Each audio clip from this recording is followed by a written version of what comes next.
আমাদের সরোজদা নিয়ে আসছিল এই মেঘবালিকায়। আমরা প্রথমে তারাপীঠে উঠছিলাম, তারাপীঠ থেকে 24 তারিখে এখানে মেঘবালিকায় আসছি। তো 24-25 আমরা মেঘবালিকায় ছিলাম। তো এখানকার যা নিট অ্যান্ড ক্লিন, মানে রুমগুলো এত পরিষ্কার পরিচ্ছন্ন, মানে জলের ব্যবস্থা এত সুন্দর।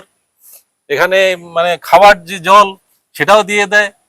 আবার এখানে যে আপনার হচ্ছে সাবান, হ্যাঁ, স্নান করার সাবান, শ্যাম্পু, এগুলো আমরা সুন্দর, মানে দারুণ দারুণ মানে এক্সেলেন্ট বলা যায়। এখানে এই মেঘবালিকার যা মানে অতিথি আপ্যায়ন, হ্যাঁ, এটা আমরা কোনোদিনও ভুলতে পারবো না। আমরা ভবিষ্যতে যদি আবার বোলপুরে ঘুরতে আসি শান্তিনিকেতনে, আমরা আবার এই মেঘবালিকায় আসবো। হ্যাঁ, খুব ভালো লাগলো। আর আমাদের যে ছোট্ট ভাই, ভাই এদিকে আসো, তোমার নামটা কি জানো? কি? সুকান্ত।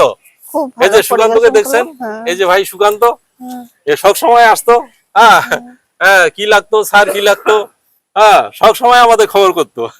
খুব ভালো লাগলো, মানে খুব ভালো লাগলো।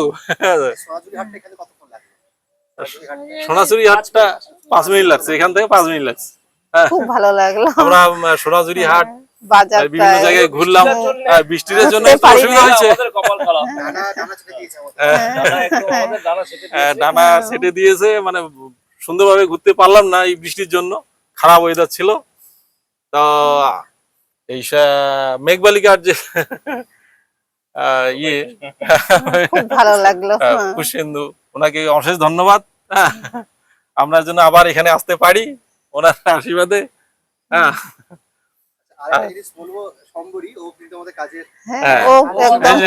এদিকে আসো, এদিকে আসো সম্বরী।